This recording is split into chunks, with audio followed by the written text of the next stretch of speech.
I am highly honored by being once more in the University of California here at Berkeley before all of you, and particularly by attending the invitation of the Center of Latin American Studies and the invitation my dear friend Harley Shaken made to me. I shall be talking about the social, economic and political conditions Mexico is going through and the activities and perspectives of a new progressive and democratic project.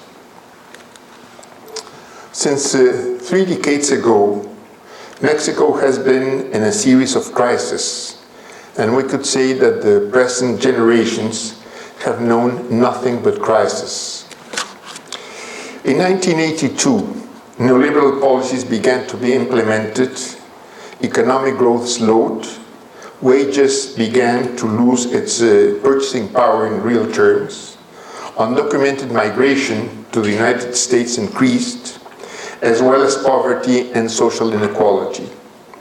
And in later years, maybe 10 or 15, violence and insecurity have been increasing, and vast territories and authorities of various levels and importance are being controlled by organized crime. Corruption and impunity are present more and more in government and in business. After a long period of vertical control of our electoral system, in 1988, people participated and mobilized intensely in the national electoral process of that year. A major fraud was committed. It could not be reversed, nor by legal resources, nor by a strong and wide popular mobilization, but it made people conscious that by participating and voting, things could be changed. Fraud continued in state and municipal elections, and people kept participating and voting. But small openings began to take place.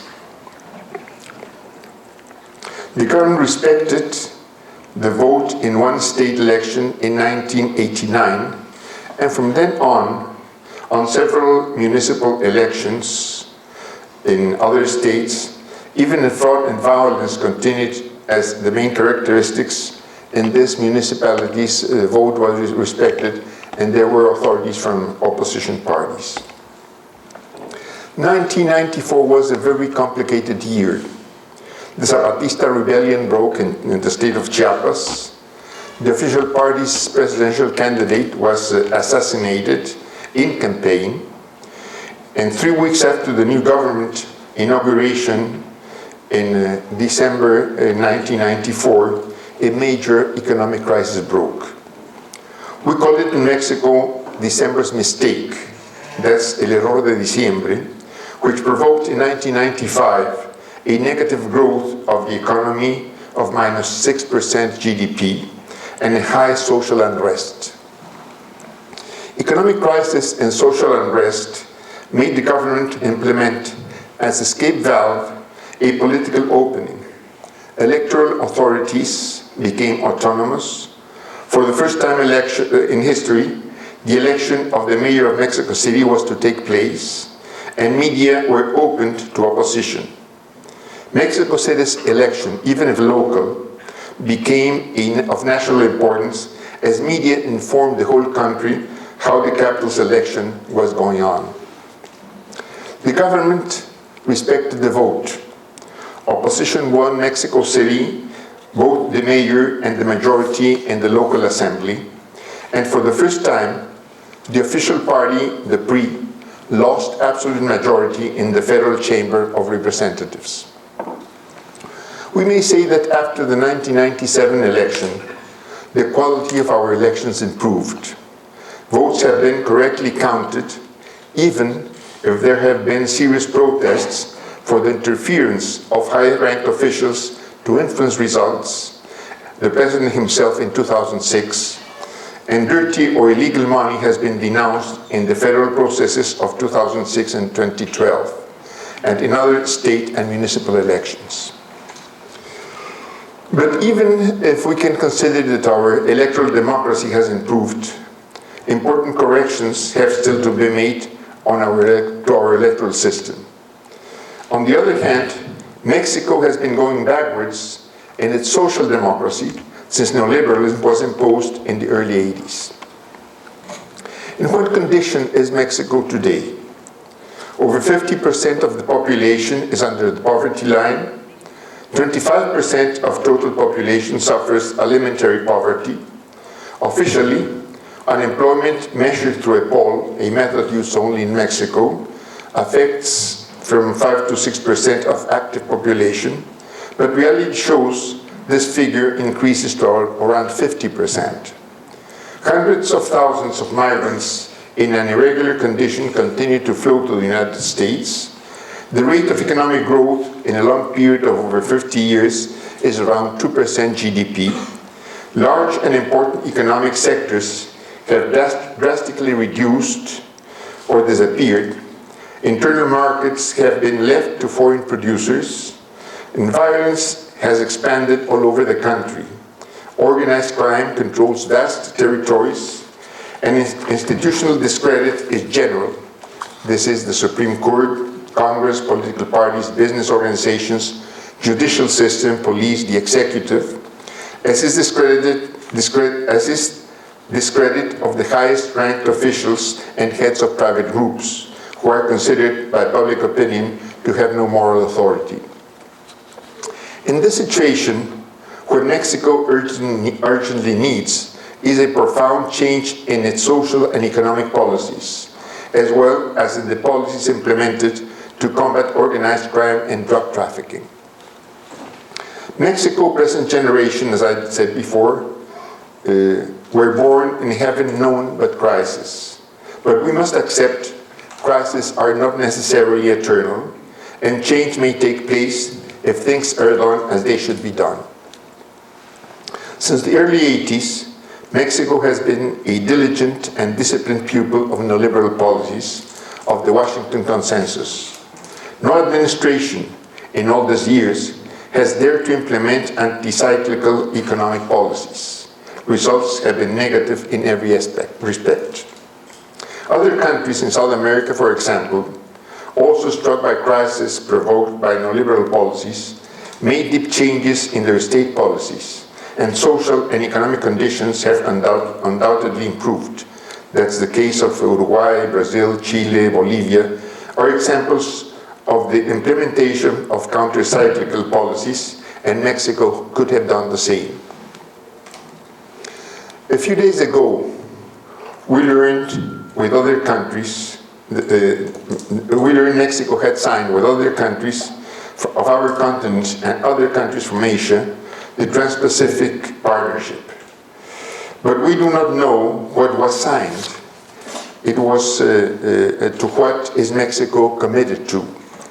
The content of the TPP has been kept secret, and the scarce information about this agreement is it will make Mexico's economy more dependent, will have negative effects on prices in our internal markets, and will bring more social, political, and economic harm than benefits.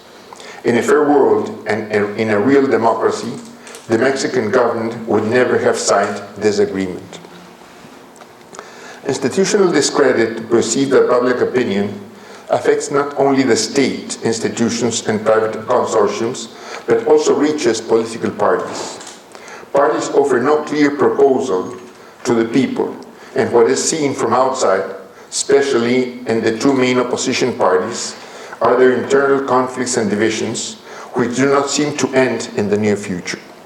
The party in government, is seen as it was in the past, as the electoral branch of the administration. Recently, on October 3, a new political project was made public. We call it, I am participating actively in it, por México Hoy.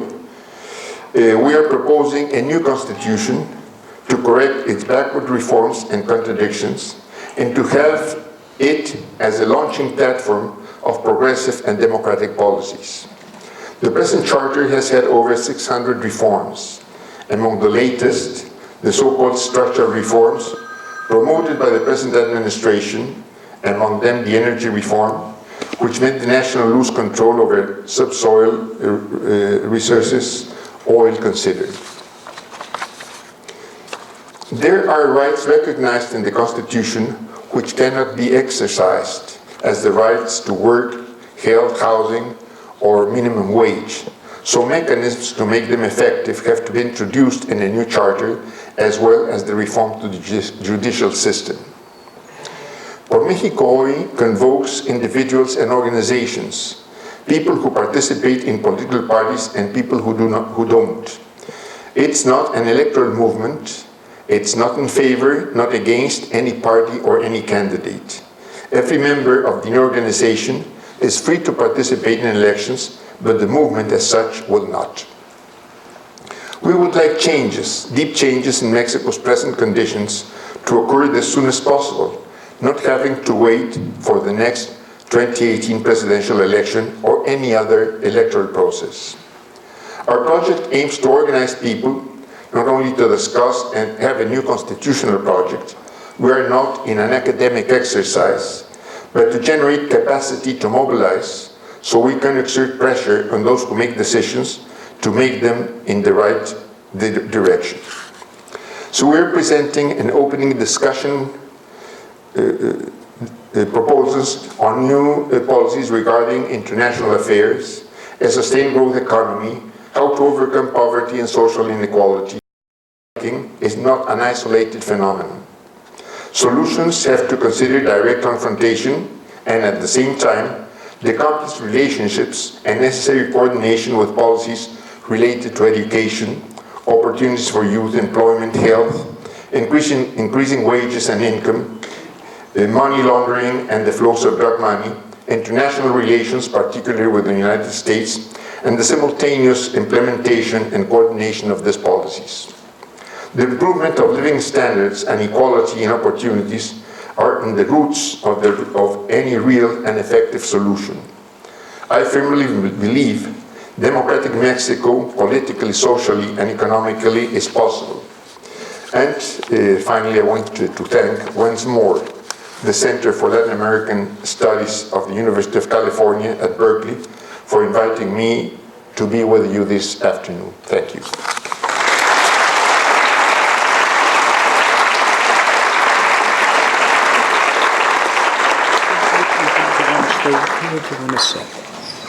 I'll stay here. Sit. No, I'll stay here. Now we have time for questions or brief comments. We do ask you keep it brief, and because we are recording it, we will ask you to speak from a mic. We'll start over here. Hello, thanks for coming. That was a really interesting opening.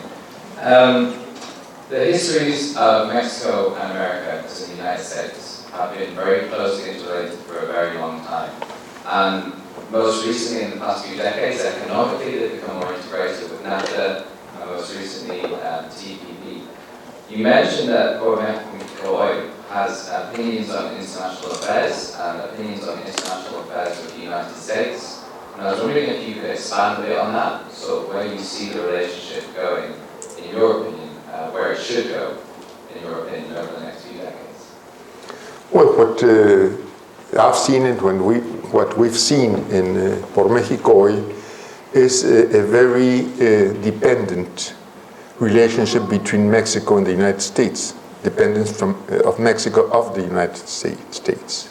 And I would say the imposition of neoliberal policies that have not resulted positive for Mexicans and for Mexico's development. So I think we should have a fair relationship, fair trade, as some say, and at the same time respect to decisions made in Mexico that may not be those considered the best ones here by politicians or by economic interests here in the States, but this I think should be respected. And I think these decisions would be respected if they were supported by popular forces. And that's what we're trying to do, not to go against the US, but to have popular support to change Mexico's present conditions. Yes, over there.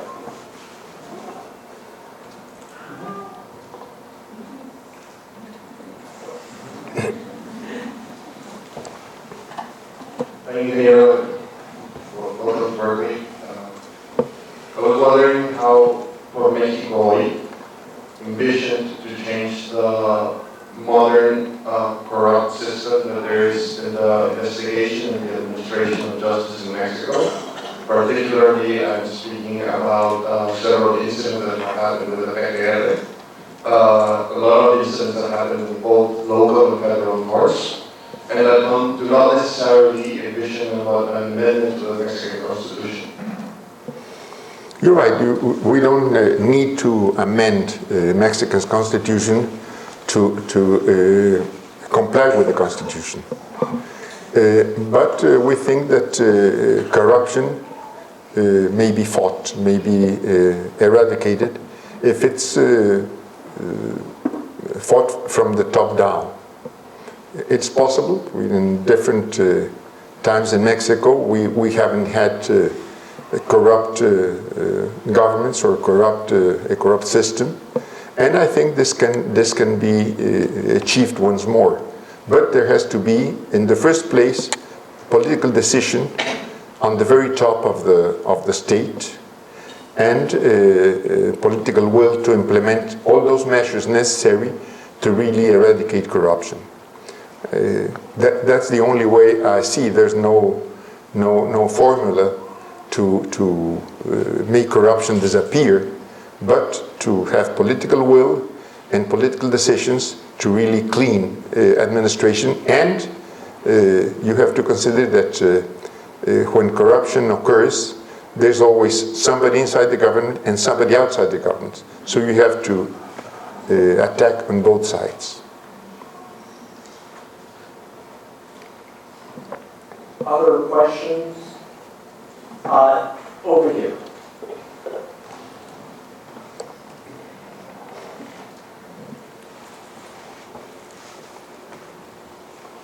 Ingeniero, my name is Ramon, I'm a Berkeley graduate student. My question is, how can Mexicanos on this side of the border support what Mexico Hoy? What are the ways we can be part of it? Well, I would say that in the first place, to participate in the discussion of our documents. We have already a page, pormexicohoy.org, and there are several documents on several items.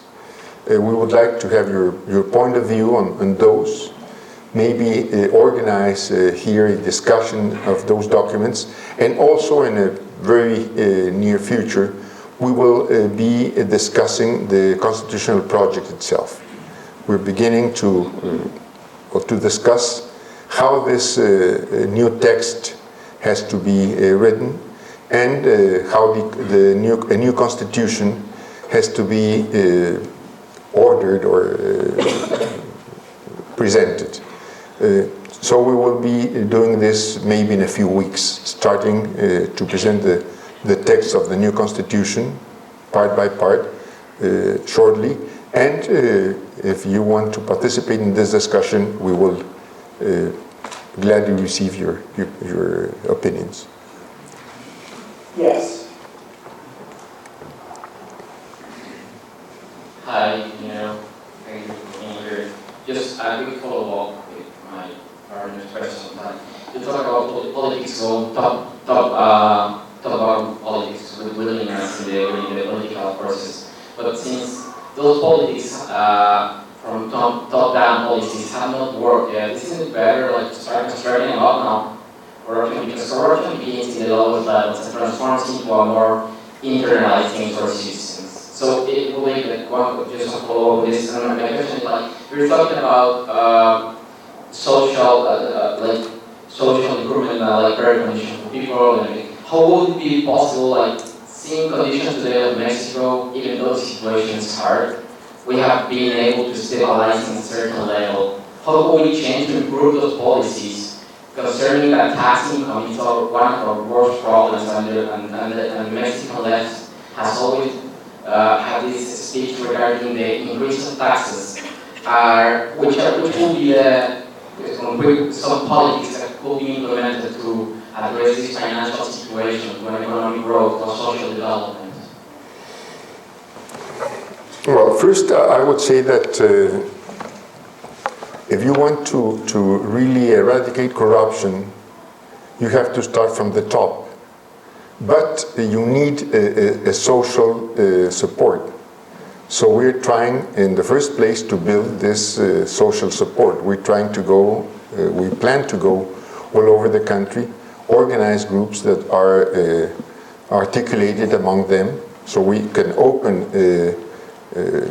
discussion among the groups themselves, the groups that organize in universities, unions, groups of citizens, social organizations, etc. And but the political decisions have to be made by those that make decisions. You cannot impose by force. You have to first to oblige to force that the law is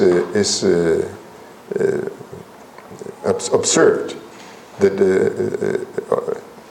public officials, police, the army, and private citizens comply with the law. That's the rule of law has to be real if you want to change things. But what we are trying to do in the first place is not, we're not thinking that by changing the president, everything would change. I would like to change the president. but I know that what we need is to build, to construct a real social basis, so people, organized people, can exert pressure on those who make decisions, or that those who make decisions know that there will be a reaction from the people if they make wrong decisions. That's the first place. And the second part is that I think that we can have different policies in Mexico. That neoliberal policies, what has been implemented in Mexico since 30 years ago, is not the only possibility Mexico has. Other countries have changed from neoliberal policies to what economists call anti-cyclical policies. That's policies that put more emphasis on social issues, on growth, on a fair distribution of income. And I think this is possible to do in Mexico. But we have to impose this kind of changes to those who make decisions. That's why we have to work both on the construction, on the building of social basis, and at the same time make people conscious that things may change and force those who make decisions to make the right decisions. Yes, in back there. ¿Qué tal, ingeniero? I think that one of the greatest needs in Mexico right now is new institutions.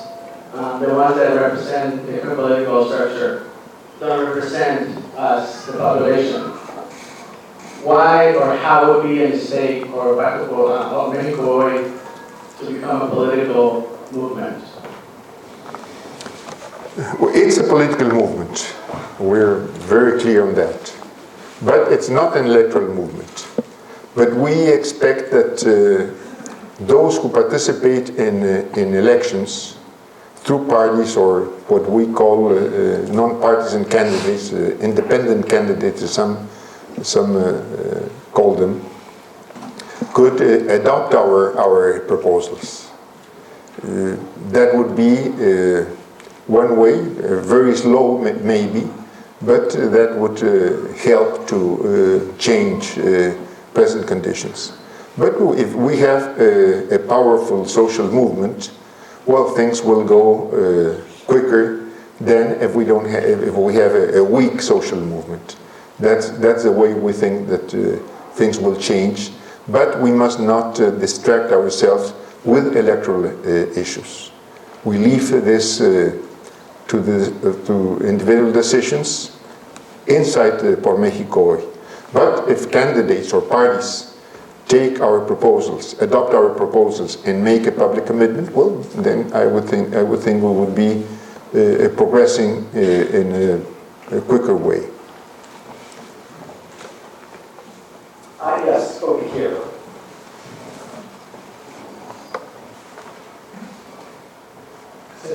Welcome back to Berkeley. It's a pleasure to have you with us again. I'd like to ask you two things, please. One is to reflect a little bit more on DF in particular, your vast experience of that city, and there are certainly ways to think about DF and its role in the country. I think I would like to hear you say more about what's happening there now and what directions we might look for. The second thing is related to that, and that's people I talk to in Mexico are very often saying that we should look to youth and to women for active support of reform in the country. How important, in your opinion, are the actions of both groups, youth and women, in affecting the change that you're interested in? Well, going to this second part of your question, they're very important, both youth and women. We want them to participate as actively as possible. That's why we're trying to first to be in touch with young people in universities or in different organizations young people may have. Young people are already participating, maybe not as much as we would like, but they are already participating in this movement, and they will be, I am sure, vital to what we finally arrive to. And also women. Gender policies have to be taken into consideration and go all over. Both youth and women policies have to go all over other policies on other subjects, economic, social, institutional, etc. So we consider it very important, the participation of youth and women in this movement, and we already have an important participation of both. What's happening on the federal district? Well, it's not moving socially as fast as we would like. I think things are going much slower. But in any case, there's a difference, I would say a deep difference between the government of Mexico City and the federal government or the pre-governments in different states. It has much more social contents in its policies and is much closer to people. And I expect this not only will continue, but will intensify.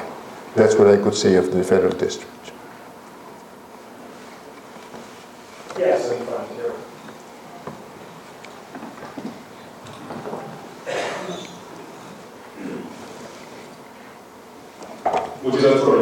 My question is about the idea of a liberal institution can only work with the condition of rule of law. And I certainly agree with you that rule of law has to be really the most change things. But such is not the case in Mexico, and I think that has been explicitly being shown with Ford's experiences with Ayotzinapa, with the censorship of government and state.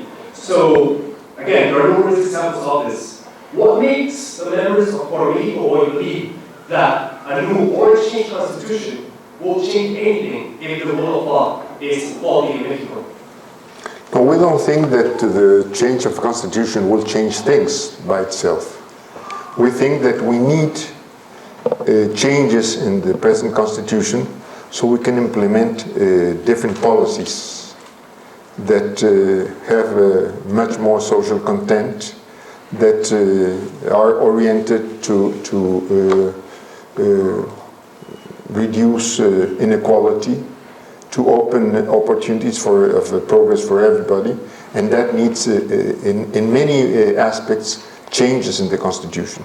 But our aim is really to create a social movement that will impose these ideas. We're not thinking that just by, we could make an academic exercise. We could present the best project of a constitution, but that's not our idea. We want to present the best project of a constitution, but we are very aware that if this is not, has no social and political support, nothing will happen. What we're trying is to create a political majority in Mexico that's in favor of the changes we consider necessary and the country requires. Yes, in front here.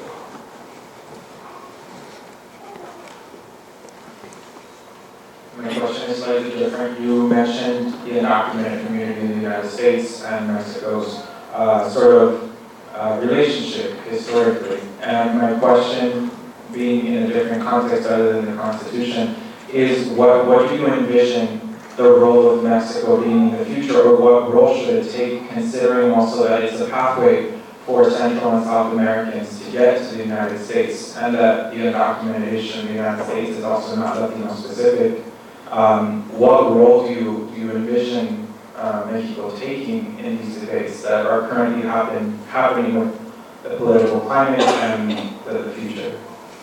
Well, if we have changes in Mexico that signify more equality, this is not only in our internal policies. This should be also reflected in our international policies.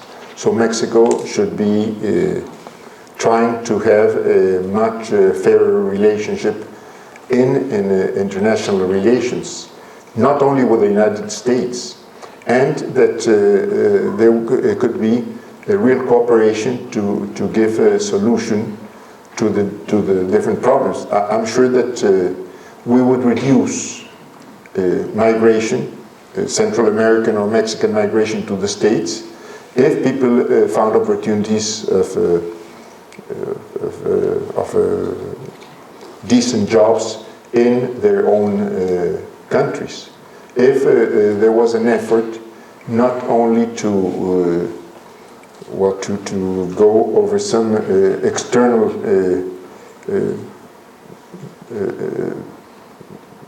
manifestations of the problems, but going deep to the roots. And this would mean a real cooperation to develop other countries and to have a much better, a fair relationship between the strong country, that's the United States, and other countries. That's what I think. And if Mexico could improve its internal conditions, it should also be struggling to improve international conditions and international relations among the different countries in this continent and with other continents. In the back over there. Right there. Buenas tardes, and my question is not real, but I was asking it also to break the gender dynamics in the room. You might have, I know that you're only beginning to think about the new constitution, but my question is this mostly about undoing the reforms, or is it a completely new constitution? And if it's a new constitution, what relationship would it have with the 1917 one that is, in my understanding, it was a pretty great constitution already? Well, as you say, the 1917 Constitution is I would say, is the first constitution in the world with a social content. And we want to intensify this social content. We have to incorporate to a new constitution the new set, I would say, of human rights, for example, that are not necessarily considered. We think that there have been amendments that go against the spirit of the Constitution, and they should be reformed. So this is what we will try to present: a new Constitution that reverts those amendments that make our Constitution go backwards, and at the same time improve the content of the Constitution, modernize it, actualize it. For example, right now we have as a strategic sector the mail and telegraph. Well, maybe they should continue as such, but that's not the important way to communicate at this moment. So we have to consider technological changes that affect the development of the country and that may affect the rights of the citizens. So this is what we're trying to do. But what we would call a new constitution will be based on the present constitution, as the present constitution was based on the 1857 constitution. It introduced changes, but it was supported or was based on the previous constitution. We're not trying to invent just a new text by inventing a new text or for inventing a new text. We have to give I would say, continuity to our constitutional right.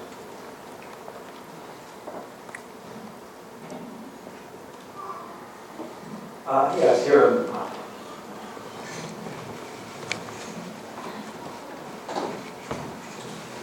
Hi. What do you think is the role of the political parties in all of this? Because, well, you were like your whole life in a political party, you created one, and now, well, at least I feel like there is no opposition in Mexico. Like, the left parties are just following all the politics that are like support Nieto politics. So what do you think about this? Well, I think that parties are necessary, maybe a necessary evil if you want to consider, but they're necessary to, at least with our electoral right, we have to take parties into consideration. But I think that at this moment, the Mexican political parties are not being as useful to the country, committed to the country, as they should. We don't find real proposals to the country, to the people. We don't find attractive proposals in the different political parties.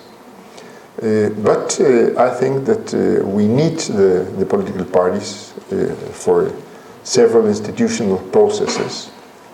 But at the same time, and that's why we are promoting a new organization that's not a political party. That's why we think that by organizing the people, or by the people being organized and articulated in its organization, well, things can change. And this will be also a way to, I would say, to stimulate political parties to change their policies. That's not our main objective. We're not trying to change what they do. But if we are successful, I'm sure that the political parties will also change its policies and its ways of making politics. Oh, we have time, unfortunately, for only 2 more questions, and I will have a brief comment. Yes. Yes.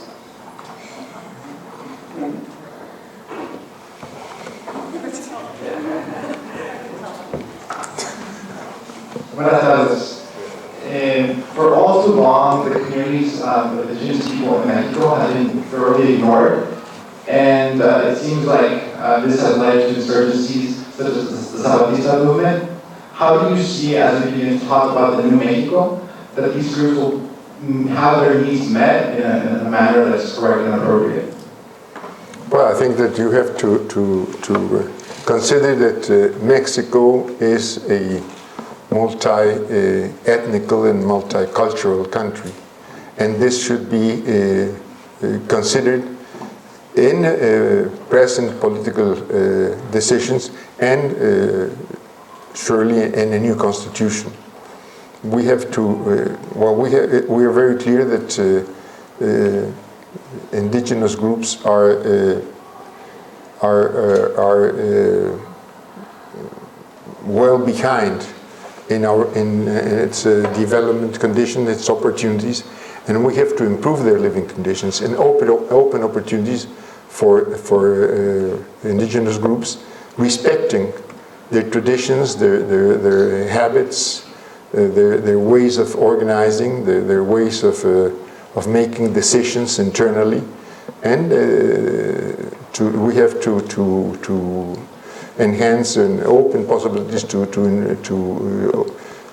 develop their cultures, their languages, etc. That has to be made in Mexico, and it's not being done or not done as in the extent as it should be desirable. Actually, in the blue, yes.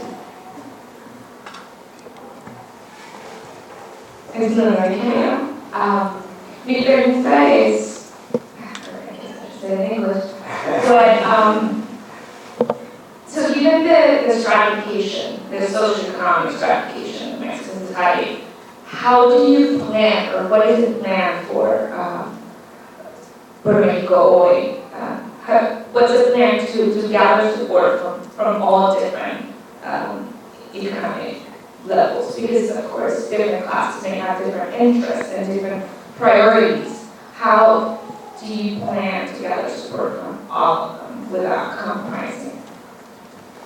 Well, we don't think that we will have support from every group of Mexican society. There will be always an opposition to what we are doing, but we are trying to be as plural as possible and to incorporate to this project as many social groups as possible.